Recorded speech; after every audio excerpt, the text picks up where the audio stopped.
Amém. Glória a Deus. Aleluia. Eu quero aqui cumprimentar a todos com a paz perfeita em Cristo Jesus. Amém.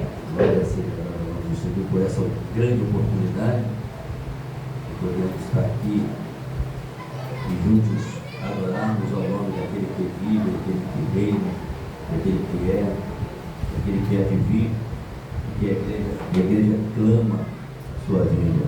Aleluia. A igreja anseia por sua vinda. Por isso, nós exaltamos ao nome do Senhor por essa grande oportunidade de podermos estar aqui, por essa vez mais, e exaltá-lo por tudo aquilo que ele tem sido para nós, tem sido bom. Aleluia. Mesmo nós não sendo merecedor, Deus, com a sua infinita graça, repousar sobre nós. Aleluia. E a cada dia, nos dado uma porção de fé. Amados, eu gostaria de ler um texto para os irmãos, do Evangelho de Jesus, escrito por Dr. Lucas, capítulo 7, o seu versículo de número 36, até o verso de número 50, para a nossa meditação dessa noite. O Evangelho de Jesus, escrito por Dr. Lucas, capítulo 7, versículo de número 36 ao versículo de número 50, para a nossa meditação. Amém? Amém. Gostaria que, se houver alguém que não trouxe o seu exemplar bíblico, que acompanhe com alguém do lado, por gentileza. Muito importante essa leitura. Tem na tela, ou bate aqui. Viu? Lugar chique é outra coisa. Me perdoa, pastor. Me perdoa pela minha ignorância. Amém. Então acompanhe conosco o texto bíblico. Diz assim o texto da palavra do Senhor. Um dos fariseus convidou Jesus para que fosse jantar com ele. Jesus, entrando na casa do fariseu, tomou o lugar à mesa. E eis que uma mulher da cidade, chamada pecadora, sabendo que ele estava jantando na casa do fariseu, foi até lá com um frasco feito de alabastro cheio de perfume. E estando por detrás, aos pés de Jesus, chorando, molhava-os com as suas lágrimas e o enxugava-os com os seus próprios cabelos. Ela beijava os pés de Jesus e ungia com o seu perfume. Ao ver isto, o fariseu, que havia convidado Jesus, consigo mesmo dizendo: se este fora profeta ou fosse profeta, bem saberia que tipo de mulher é esta, que, tocando nele, porque ela é pecadora. Jesus se dirigiu ao fariseu e disse-lhe: Simão, tenho uma coisa para te dizer. E o mesmo respondeu: Mestre, diga. E Jesus continuou dizendo: certo credor tinha 2 devedores. Um lhe devia 500 denários e o outro devia 50 denários. E não tendo, e eles não tinham também como pagar a dívida, o credor perdoou a dívida de ambos. Qual deles, portanto, amará mais? Respondendo Simão, disse: penso que é aquele que mais perdoou. E Jesus disse: você julgou bem, ou disseste bem. E voltando-se para a mulher, disse: Simão, lembra dessa mulher? Está vendo ela? Quando entrei em sua casa, você não me ofereceu água para lavar os pés. Porém, ela molhou os meus pés com as suas lágrimas e o enxugou com os seus cabelos. Você não me recebeu com um beijo na face ou um ósculo santo. Ela, porém, desde que entrei, não deixou de beijar os meus pés. Você não ungiu a minha cabeça com óleo, mas esta, com perfume, ungiu os meus pés. Por isso, afirmo a você que os muitos pecados dela foram perdoados, porque ela muito amou, mas aquele que quem pouco ama, pouco se perdoa. Então Jesus disse à mulher: os seus pecados estão perdoados. Os que estavam à mesa, começaram a razoar entre si, ou a dizer entre si: quem é este para perdoar pecados? Mas Jesus disse à mulher: a sua fé te salvou. Vá em paz. Aleluia. Oh, glória a Deus. Aleluia. Mas é fato que em todo ensinamento bíblico e em todo o ministério terreno de Jesus, Jesus tinha um propósito e um alvo e um objetivo. Diga comigo: propósito, alvo e objetivo. Se não tivermos essas três finalidades em nossas vidas, ou em nosso ministério terreno, ou no nosso cotidiano, nós não alcançamos ou não alcançaremos aquilo que está proposto para nós, ou aquilo que esperamos, ou aquilo que estamos correndo atrás, muitas das vezes. É interessante que Jesus, no seu ministério terreno, ele tinha esse propósito, e o maior propósito de Jesus não era ser ovacionado pela multidão, o maior propósito de Jesus não era ser aplaudido pela multidão, o maior propósito de Jesus não era ser conhecido em toda a Galileia, na Judeia, até os confins da terra. Não era o maior propósito. O propósito e objetivo de Jesus era ensinar e anunciar o reino dos céus. O propósito maior no ministério terreno de Jesus era ensinar, porque uma vez que Jesus tinha o período de 3 anos dentro do seu ministério para entregar aquilo que o Pai havia lhe enviado para cumprir a missão. Então, dentro desse período, Jesus teria que deixar preparado alguém para que quando ele fosse assunto aos céus, o seu ministério desse continuidade. Entenda que existem legados que ficam marcados para a vida toda. Existem legados que são apagados por um deslize daqueles que foram deixados legado. Mas o legado é para perpetuar sobre as nossas gerações. E é interessante aqui é que Jesus tinha esse objetivo, esse foco, esse alvo e esse propósito de ensinar aos discípulos primeiramente. O alvo central de Jesus não era as multidões, não eram as cidades. O alvo central de Jesus era os discípulos. Por que os discípulos? Porque quando ele fosse assunto ao céu, ele saberia que todo o plano e o propósito foi cumprido quando ele deixou alguém que, ensinando ele, aprenderam dele e deram continuidade àquilo que foi aprendido. Entenda que em toda a nossa trajetória espiritual, nós paramos muitas das vezes e ficamos pensando: por que não acontece isso, por que não acontece aquilo? É porque não queremos parar para aprender, porque Deus está a todo momento falando conosco. Às vezes estamos saindo na rua, um passarinho canta, Deus está falando conosco.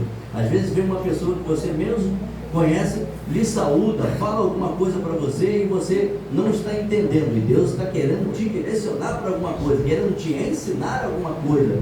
As situações adversas que vêm sobre as nossas vidas são um ensinamento. Ensinamento para quê? Para formar caráter, formar estrutura. E uma vez que forma caráter, uma vez que forma estrutura, alguém está robustecido. Uma vez que está robustecido, ela está fortalecida. Uma vez que está fortalecida, ela consegue vencer e encarar todas as adversidades que vêm sobre ela. É por isso que nós andamos pelas ruas, ou andamos pelas cidades, ou pelas igrejas, ou por alguns lugares, encontramos pessoas que foram uma vez, estiveram no altar, ou pessoas que estiveram na casa do Senhor, pessoas que até adoravam, cantavam, pregavam, mas hoje estão fora. Por quê? Porque não adquiriram estrutura, não aprenderam, não passaram a catagem disciplinar do Espírito Santo, não quiseram aprender de Deus, não quiseram aceitar o propósito de Deus sobre a sua vida para ter estrutura, robustez para vencer a adversidade que viria. Oh, glória! Quem não senta para aprender não pode ensinar. Quem não quer ouvir também não pode falar. quem não consegue entender aquilo que Deus está querendo fazer na sua vida, também não pode aplicar aquilo que acha, porque a axiologia o mundo vive. Então você tem que ter certeza do que está falando, realeza daquilo que vem sobre a sua vida e ter ideia e propósito, sentido para a sua vida, para que o nome do Senhor seja glorificado. Glória a Deus. Interessante que aqui Jesus, no capítulo 7, Jesus está trazendo alguns ensinamentos para nossas vidas. Primeiramente, alguém que era autoridade na cidade, alguém que tinha comando sobre alguns soldados, e era o centurião de Cafarnaum. Na cidade de Cafarnaum existia um homem que tinha autoridade, e esse mesmo tinha um servo muito estimado, alguém que ele tinha muito amor, muito apreço, como um irmão. E o mesmo fica doente, e quando o mesmo fica doente, ele entende que só tinha uma solução para aquele problema, que era Jesus Cristo, que estava passando naquela cidade. Então ele manda alguns dos seus irem de encontro a Jesus, pedir para que Jesus fosse até a sua casa, porque o seu servo, ou seu amigo em algumas traduções, estava doente, ou quase morrendo.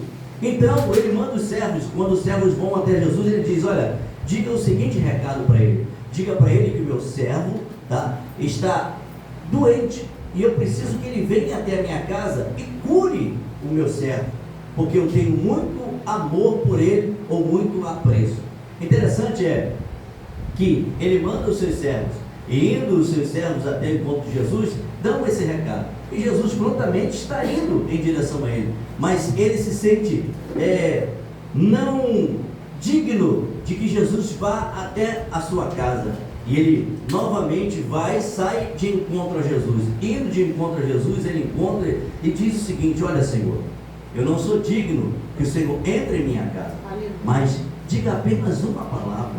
Eu sei que o meu criado, em algumas traduções, o meu servo, o meu amigo, será curado. Aí aqui Jesus olha, e aqui Jesus está dando uma aplicação e ensinamento para os discípulos. Quando Jesus olha, ele diz assim: olha, nem em todo Israel eu vejo tanta fé quanto a deste homem. Ele disse: pode ir, porque o seu criado já está curado. Aleluia! E agora nós vemos aqui, nesse texto do capítulo 7, nós vemos Jesus dando continuidade, saindo de Cafarnaum, indo até a cidade de Naim, quando Jesus encontra um cortejo fúnebre, muitas carpideiras. Carpideiras eram aquelas pessoas que eram pagas para chorarem no enterro de pessoas, e elas faziam aquele teatro, aquele cenário, chorando: oh, como ele era querido, olha, ele era muito bom, nem conhecia a pessoa, mas era paga para aquilo, e elas choravam. Quando Jesus vem com a sua comitiva e para e ver aquela mulher chorando, a primeira palavra que Jesus dá para a mãe é a seguinte: olha, não chores. Aleluia. Alguém que perde, agora Jesus está falando para alguém, não alguém que está ganhando, alguém que está perdendo. Alguém que perde um ente querido, é só pranto e choro, nada mais do que isso, porque perdeu alguém que era próximo. Então Jesus aqui está trazendo um ensinamento para os discípulos, dizendo para os discípulos o seguinte: olha, quando a morte encontra-se com a vida, ela tem que sair, e ela, uma vez que saindo, eu entrego a vida e a alegria de novo para a família. É interessante aqui que os judeus não podiam tocar em morto, nada que fosse morto, nada que tivesse cadáver, nada que fosse cadáver, os judeus não podiam encostar. E aquela multidão, alguns ficaram observando Jesus para encontrar um erro em Jesus. Olhando para Jesus, eles olharam e disseram: ponto, ele tocou no esquife, ele tocou no caixão, ele tocou no defunto.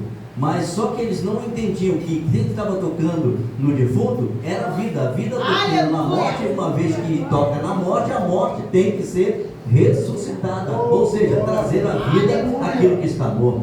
Então os discípulos ficaram pasmos com aquilo, e agora entra no cenário alguém que veio, primo de Jesus, para preparar o caminho, quando alguém vai avisar todos esses acontecimentos que Jesus está evidenciando e passando na cidade. Agora, os discípulos de João Batista trazem até João Batista essa notícia e diz assim: olha, João Batista, há um homem que está ministrando, há um homem que está curando, há um homem que está ressuscitando os mortos, e esse homem é Jesus. E agora João Batista, para ter certeza, não duvidando, mas para ter certeza que aquele era o momento da vinda do Messias, do Machia ou do Messias, ele então manda 2 discípulos ir de encontro a Jesus e dizer a seguinte expressão, a seguinte pergunta, dizendo assim: olha, Senhor, nós somos servos de João Batista, e João Batista pediu para vir até o Senhor, e perguntaram ao Senhor se o Senhor é aquele que havia de vir, ou se nós temos que esperar outro. Jesus não responde nada. Olha só que coisa interessante. Muitas das vezes na nossa vida nós não temos que responder nada para ninguém, não temos que falar nada do que somos ou que Deus nos chamou para fazer. Nós temos que mostrar o fruto daquilo que Deus nos chamou para fazer, porque os frutos falam mais do que palavra, porque os frutos falam mais do que ministério, porque os frutos falam mais do que vestimenta, os frutos falam mais do que falácia, os frutos falam muito mais alto do que aquilo que você possa tentar falar para tentar se justificar. O texto diz que Jesus começa a curar os enfermos, os paralíticos, os coxos, os endemoniados. Jesus começou a expulsar os demônios. E aí, depois ele responde aos discípulos de João Batista. Ele diz assim, volta lá para ele e diz que sou eu, aquele que havia de vir, e estou indo em caminho em direção a ele. Ele volta para João Batista e avisa João Batista, e agora Jesus dá testemunho de João Batista, dizendo que nascido de mulher não havia ninguém na terra e não viria depois ninguém igual a João Batista. Aqui agora Jesus está olhando para os discípulos, dizendo para os discípulos o seguinte: olhem como João Batista é alguém que foi chamado por Deus, é alguém que não virá outro igual a ele. Depois dele não virá ninguém igual a ele, não houve e não haverá ninguém igual a ele, mas aquele menor no meu reino, o menor no meu reino será muito maior do que João Batista. Jesus está ensinando-nos a sermos humildes, a entendermos que quando Deus chama, nós não somos maiores nem superiores a ninguém, nós somos iguais, nós somos servos, estamos prontos para servir. Jesus está mostrando para os discípulos o seguinte: quem não serve para servir, não servirá para ser servido. Aí agora entra no cenário algo muito interessante. Uma mulher que ouve um fariseu convidando Jesus para ir jantar na sua casa. E aqui eu começo a ministrar aquilo que Deus colocou no meu coração. Quando esse fariseu vê toda essa fala de Jesus, todo o ministério de Jesus sendo manifestado, ele agora observa e quer mostrar para a multidão, porque Jesus sempre ficava cercado, vivia cercado de multidão ou de multidões no plural. Não era nunca poucas pessoas, eram sempre muitas pessoas, pessoas com propósito, pessoas que queriam realmente ouvir a palavra dele, pessoas que queriam realmente ouvir aquilo que os céus estavam dando para o Senhor Jesus, os ensinamentos. Mas também existia no meio da multidão, das multidões, pessoas que estavam ali só para extrair aquilo que Jesus tinha para dar, e muitas das vezes Jesus não dava, muitas das vezes Jesus trazia um sermão pesado, um sermão duro, para dar àquele povo que eles acordassem, se despertassem e entendessem que o reino de Jesus não era terreno, o reino de Jesus era celestial. Um terço da predicação, um terço da palavra, um terço do ensinamento de Jesus era sobre os céus e nunca sobre ministério terreno. Quem fica preso nas coisas terrenas se embola e se embaraça com as coisas dessa vida, mas quem olha para os céus, mas quem dá primeiro para o reino dos céus, mas quem primeiro busca o reino dos céus, mas quem primeiro busca a sua justiça, as outras coisas Deus agrega, Deus acrescenta, Deus entrega a você, Deus a dia após dia vai trazendo sobre a sua vida.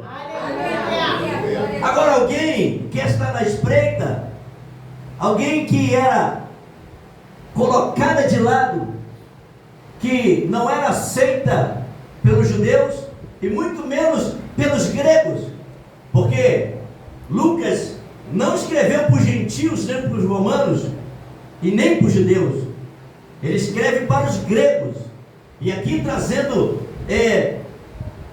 com grande inteligência e com grande afinco, uma profundidade, mostrando a realeza de quem era Jesus, mostrando na íntegra quem era Jesus e para que ele veio.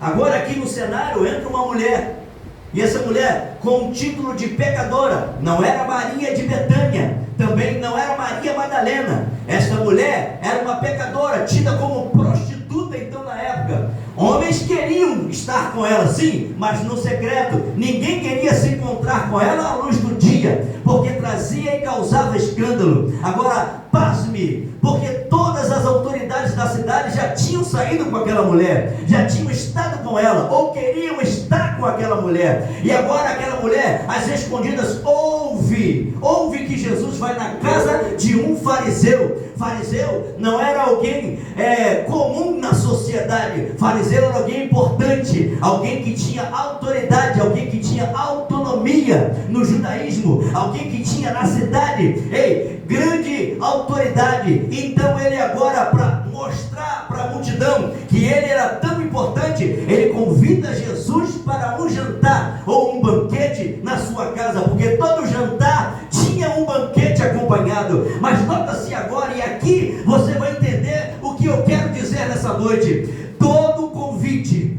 todo banquete, ele tinha um preparo, e todo banquete, quando a data chegava ou o dia chegava, era interessante que todos tinham uma veste para mostrar quem era, mostrando a sua realeza, mostrando a sua autoridade, ou a sua posição, ou o seu cargo. Então Jesus aceita o convite, e logo então, Jesus, quando chega um dia, Jesus vai até a casa daquele homem, e quando Jesus chega à casa daquele homem, aquele homem, conhecendo as leis e as tradições judaicas, aquele homem não recepciona Jesus como deveria recepcionar.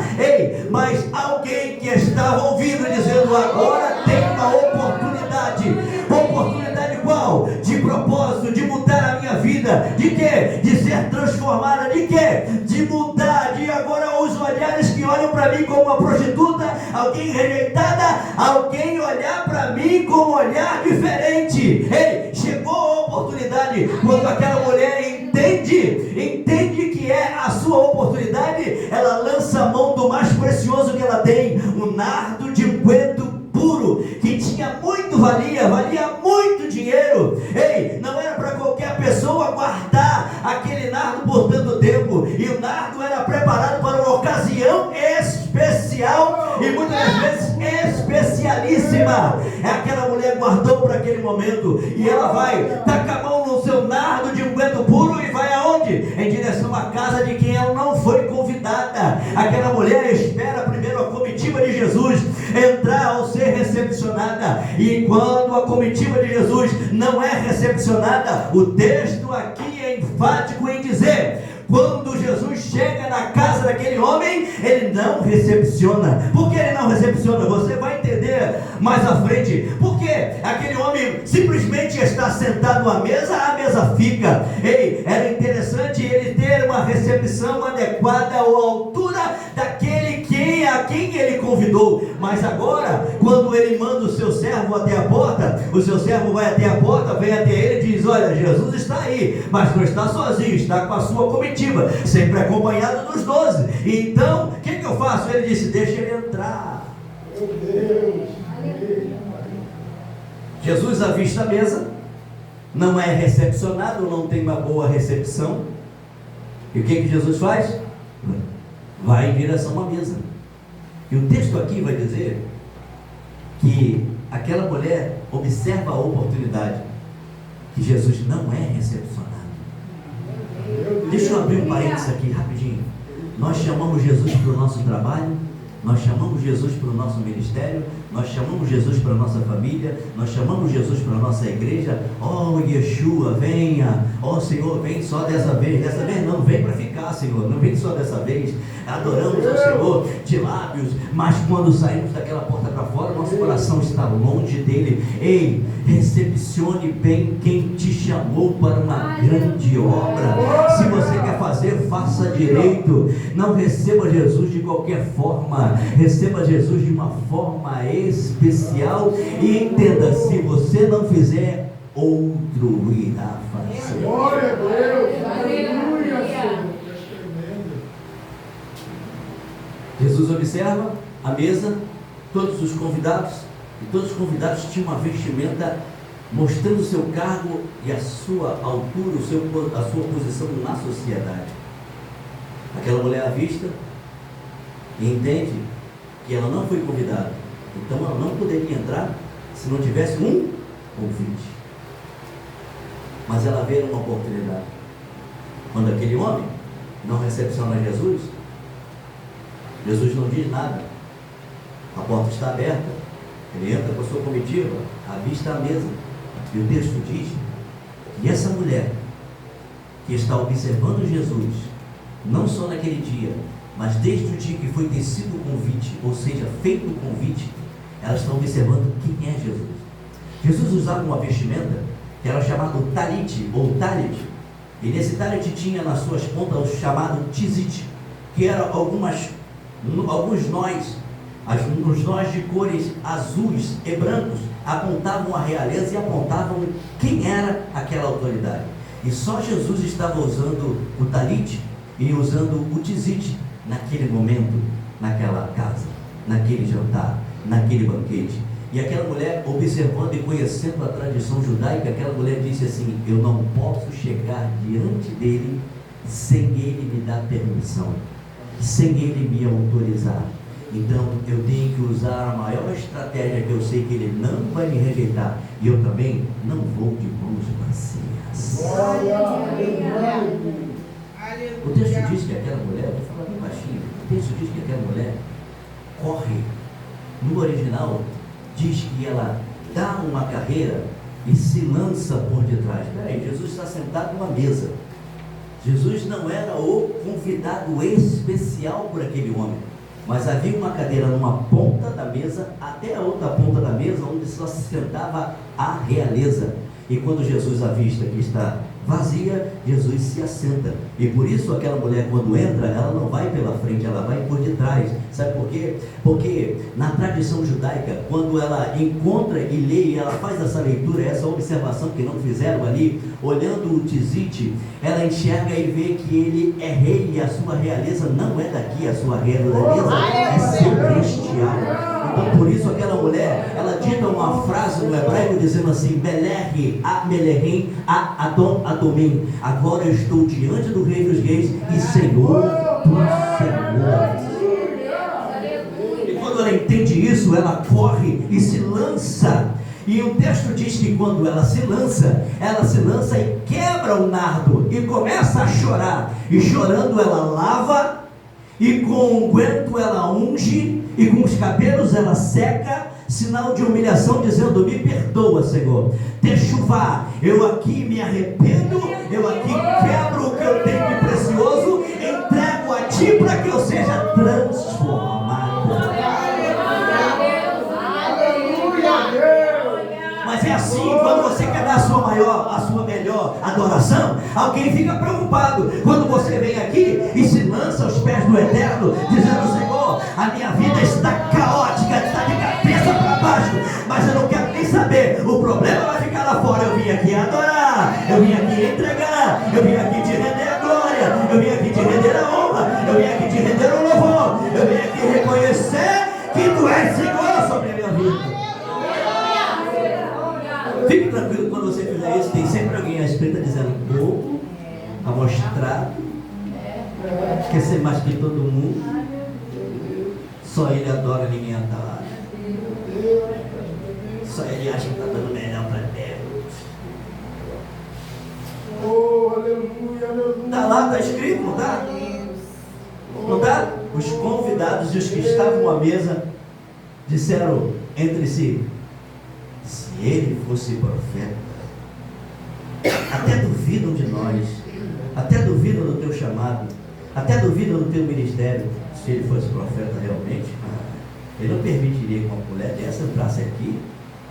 Se ele fosse profeta, ele não permitiria que essa mulher tocasse nele, porque se ele fosse profeta, ele bem saberia quem é essa mulher que lhe toca. Aleluia. Eles diziam no original: essa mulher é impura, então ela não pode tocar em ninguém. mas os mais impuros eram eles. Aí Jesus olha e diz assim: vocês são tão, desculpe aqui, idiotas, porque eu estou falando desde o princípio, as ações estão mostrando quem vocês são, e vocês não entenderam. Então tá bom, eu vou contar uma história. Um terço da predicação e do ensinamento de Jesus foram por parábolas. Um terço. Por quê? Porque para os fariseus, Jesus falava numa linguagem. Para os saduceus, Jesus falava em outras linguagens. Mas para os estudiosos, Jesus deixavam eles mesmos responderem a pergunta que fizeram. Então Jesus dava um nó na cabeça daqueles homens e Jesus contava parábolas. Parábolas eram histórias contadas identificando quem estava ali ouvindo. Então Jesus agora diz assim: Simão, ô Senhor, agora ele se mexe.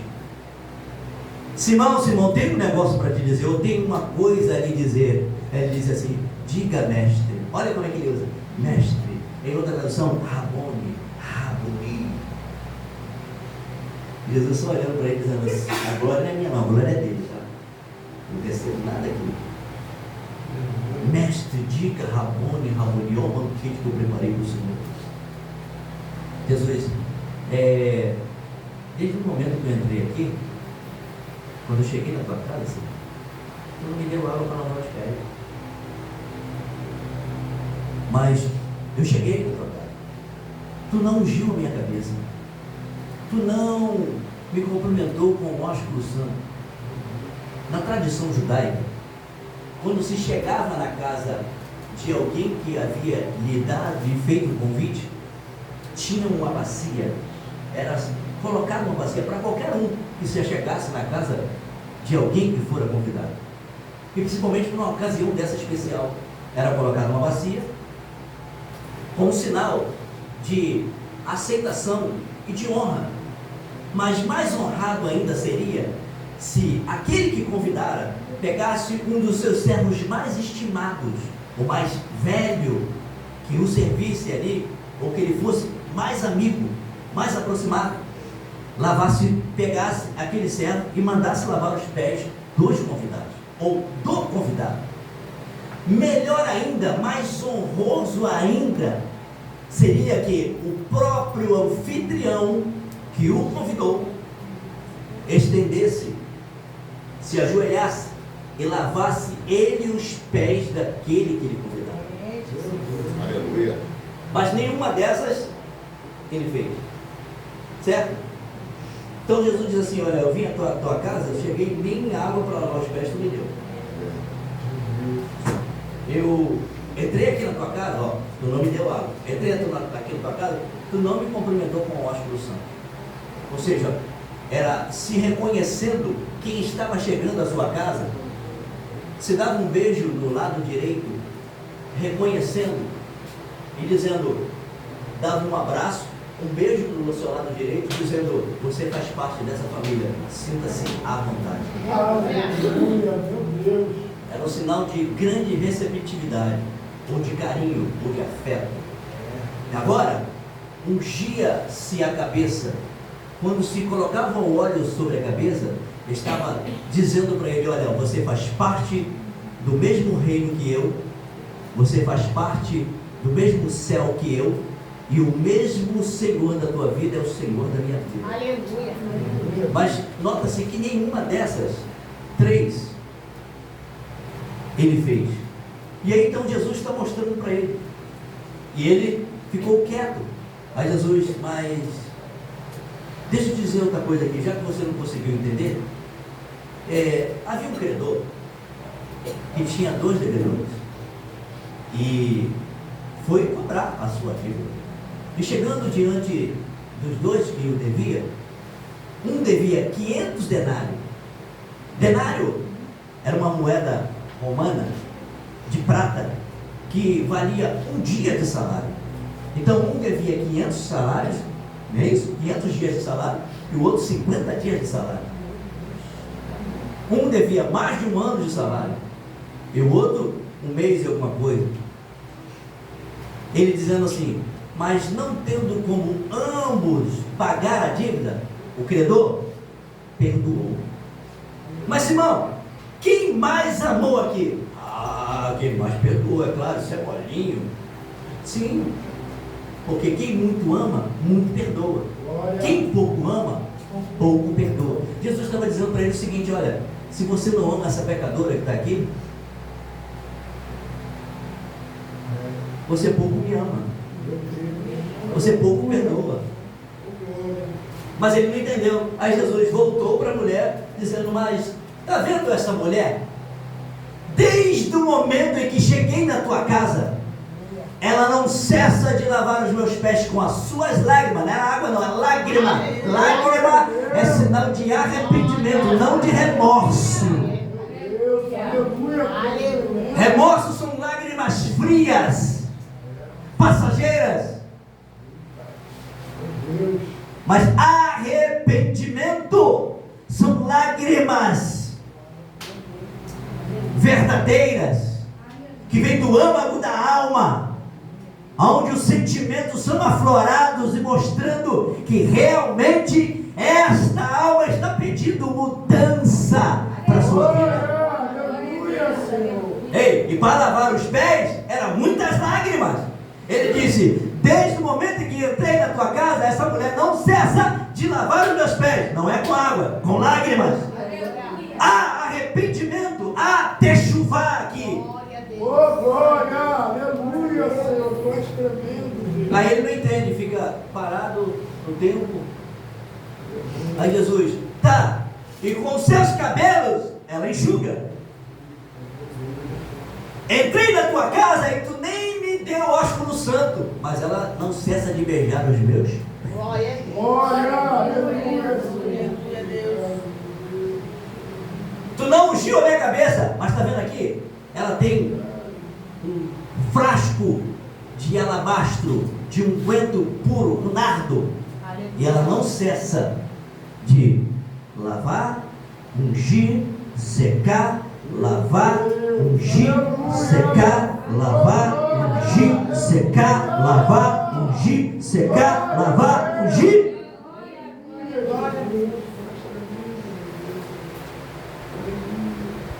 Aí, os outros também não entendem.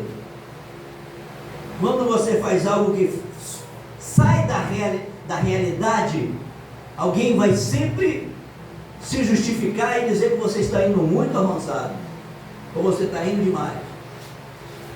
Mas já repararam, se cada um de nós observarmos se alguém está adorando muito, e se alguém está adorando pouco, ou se está adorando excessivamente, porque a adoração nunca é excessiva.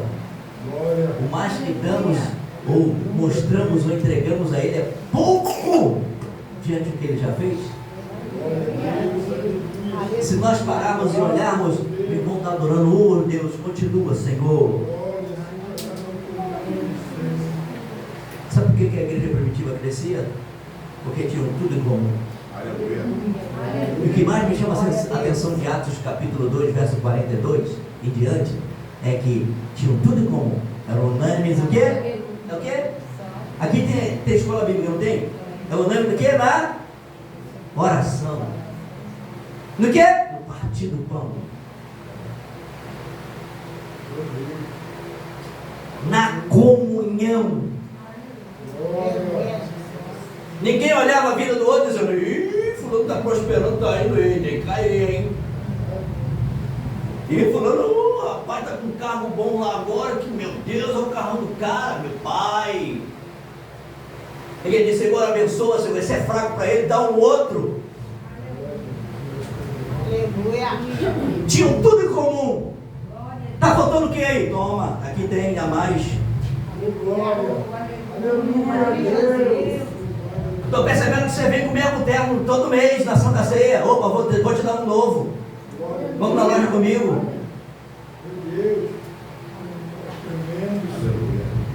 Isso não é utopia. Não é utopia. Isso era a realidade. Mas sabe o que chamou a atenção? Era que todos os dias o Senhor acrescentava aqueles que haviam de si. Sabe por quê? Porque quem estava lá fora olhava aqui a igreja aqui dentro e dizia assim: eu quero ir para aquela igreja lá, porque todo mundo é unido, igual assim. Eu quero ir para aquela igreja lá, meu irmão, quando sai, todo mundo sai abraçando um ao outro, que negócio é aquele, porque como eu quero. Nem na minha família eu tenho isso, eu vou para lá. Era por isso que todos os dias o Senhor acrescentava, não era uma vez por mês, não era uma vez por ano, não era de 3 em 3 anos, não era de 10 em 10 anos, era todos os dias o Senhor acrescentava à igreja aqueles que haviam de se salvar. Jesus está nos dando uma lição, e aqui eu encerro, nos dando uma lição. Ei, a igreja tem que voltar a ser a igreja primitiva. Sabe, Salomão disse: o cordão de 3 dobras não se quebra facilmente. É bom serem o quê? Um só. É isso? É bom ser você mesmo. É bom você ser invejoso. É bom se você ser altivo. É bom se você ser soberbo. É melhor, ele disse, não é nem bom, ele disse, é melhor serem 2 do que 1. Aleluia. Aleluia, Deus. Sabe o que Jesus está ensinando? Ninguém faz nada sozinho, deixa de ser bobo, irmão. Tu vai precisar sempre dessa pessoa que está do teu lado. Glória a Deus. Sempre. Sempre. Vai precisar sempre? Sim.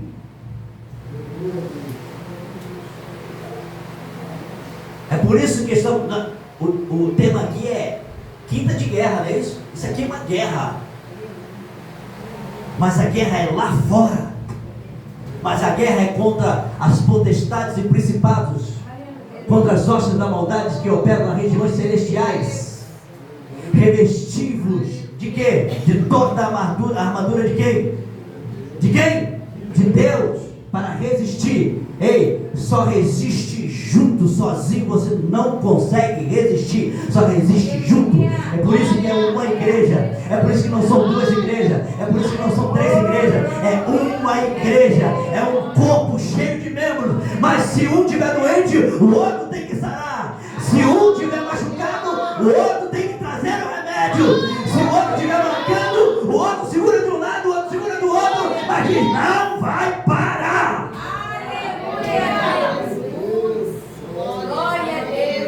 Aí sabe o que acontece? Quem está lá fora está observando. É igual aqui, ó. Tinha gente observando. Tudo vão pegar falha de Jesus. E tudo na imunda. Só que eles não entenderam que a imunda era a mulher, mas o puro toca no impuro. E quando o puro toca no impuro, a impureza sai e chega a pureza. Aleluia. Eles começaram a murmurar: olha ele, o que é ele para perdoar pecado? Jesus: mulher, os teus, não poucos, nem médios, nem pequenininhos, teus muitos são perdoados. Vá em paz. Aleluia. Glória. Jesus deu uma lição para aqueles homens, não conseguiram entender. Aí agora Jesus olha, finalizando para eles o seguinte: vocês ainda não entenderam, né? Que é o puro que está tocando no impuro, purificando o impuro e dizendo para o impuro: vai em paz. O perdão maior já chegou, sou eu. Glória a Deus. Aleluia. Estamos em guerra, vivemos em guerra, nascemos em guerra, morremos em guerra, acordamos em guerra, dormimos em guerra, vivemos em guerra, adoramos em guerra, andamos em guerra, trabalhamos em guerra, vivemos em guerra. E a guerra é constante. Aleluia. Entenda que se você parar tudo aquilo que Deus falou que iria fazer, vai cessar. Porque Deus é injusto? Porque Deus quebra a promessa? Que Deus quebra princípio? Não. Quem quebrou foi você. Quem parou foi você. Deus continua no mesmo lugar. Deus continua o mesmo Deus. Deus continua sendo Senhor. Você é que parou no meio do caminho. Meu Deus, aleluia, Senhor. Então eu finalizo dizendo para você: venha morrendo, quebrado, moído, arrebentado, mas venha. Nada pode lhe parar se você quiser. Aleluia. Nada. Era dificuldade, não tem problema, entrega na mão do Senhor, deixa ele, vem embora. Ah, não vou hoje porque minha casa está bagunça, meu filho fez isso, minha filha fez aquilo, lá aconteceu isso no trabalho. É tudo para que você venha parar. Essa mulher nem se importou. Ela disse: eu não quero nem saber o que vai acontecer. Se me expulsarem, pelo menos eu tentei. Era a oportunidade que eu tinha. E você tem a oportunidade de entregar o seu melhor ao Senhor, e você fica pensando no que vai acontecer, ou o que vão falar, ou o que vai acontecer no meio do caminho, ou o que vai atrapalhar. Vai. Coloque o propósito e vá. Se tentar te parar, vá. Se tentarem te tirar da direção, vá. Oh, glória. Se disser para você devagar, você vá. Aleluia, Deus. Mas eu estou arrebentado, vá a si mesmo. Coloque propósito e objetivo e foco, que o resto está na mão do Eterno, e é o Eterno que assina embaixo. Aleluia. Você só não pode parar, desistir, continue. Mesmo alguém falando, dizendo que você não vai chegar. Uma tia minha tem 30 anos, agora ela deve ter 50 anos de evangélico, velho. É o crente velho. Ou velho crente, né? Mas ela é crente velho. Quando eu me converti, Deus me deu 265 músicas. Eu tenho registrado mais ou menos umas 80. As outras não. E eu, todo bobo, novo convertido, fui até a minha tia. Tia, olha o que Deus me deu. Eu tenho a letra e tenho também as notas. E eram partituras, eu fui escrevendo, eu nem sabia tocar nada, nem ler partitura. Eu fui anotando, Deus me dando, toma, vamos embora. Eu tenho um caderno de mais ou menos 200 páginas ou 500 páginas. E tem 200 e poucas só de músicas. E aí quando eu cheguei para ela toda alegre: tia, olha o que Deus me deu. Tu nunca vai cantar. Estou pensando em receber dela, né? Vai, meu filho, vai em frente. Isso aí, ensaia, cante, jejue, cuide da voz. Ela disse: tu nunca vai cantar. Passaram-se 2 anos e eu fui escrevendo o que Deus foi me dando. Nós fomos chamados para subir uma obra em São João de Meriti. E quando fomos a subir a obra em São João de Meriti, só era eu, minha esposa, e tinha umas 15 pessoas. Eu perguntava: quem sabe cantar aí? Quem sabe cantar aí? Eu não sei não. Eu sei não. Vai ter que ser não. Eu falei: vamos embora. Falei para minha esposa: é nós na fita, vamos embora. Ela: eu também não sei. Eu falei: a gente aprende. Música tem, vamos embora, toca aí. Vamos. Começamos com um propósito. E do propósito veio chegando um rapaz. E o rapaz se converteu. Batizamos ele, casamos ele. E ele disse: pastor, toca violão, toca guitarra. Eu falei: ótimo, já começou maravilha. E de repente um outro que era pagodeiro, maestro, tocava tudo. Ele disse: eu gosto mais de teclado, mas eu toco cavaquinho, toco baixo, banjo, não sei o que, não sei o que lá, e papai. Eu falei: tá bom, meu irmão, vem com tudo. E montamos um ministério de louvor. Falei: e agora, quem canta? Ah, eu toco, bora cantar contigo. Falei: e agora? Entramos no propósito de oração. Eu disse: não dá tempo de ir aprender canto. Então, Senhor, me ensina. E montamos um ministério de louvor chamado Jeová Chamar. E desse ministério de louvor, nós estamos até hoje no mesmo lugar, com esse ministério de louvor, e eu sou o ministro de louvor da igreja. Quando nós filmamos, passou o tempo, filmamos, mandando para minha tia, ela: eu sabia que Deus ia fazer isso. Eu falei: eu também sabia que a senhora não acreditava. Porque eu sei de onde eu venho. Eu sei que foi meu filho. Eu sei que me resgatou. E até hoje ela manda mensagem no Instagram, no Face, no meu canal do YouTube. Ela manda lá, esse é meu sobrinho, tá? Fui eu que ganhei ele para Jesus. Eu falei, foi você não, foi o Espírito Santo. Eu contei isso para você se motivar quando alguém mais próximo de você disser, você não vai conseguir, você vai. Porque quem chamou se responsabiliza e assina embaixo dizendo, vem, só vem. Deixa o resto comigo, vem. Glória. O que você tem que fazer é se apresentar a Deus e deixar Deus fazer. Amém? Que Deus abençoe a sua casa, a sua família, seu ministério, em nome de Jesus. Agradeço ao pastor pela oportunidade e a pastora também, em nome de Jesus. Desculpe pela extensão. Que Deus abençoe.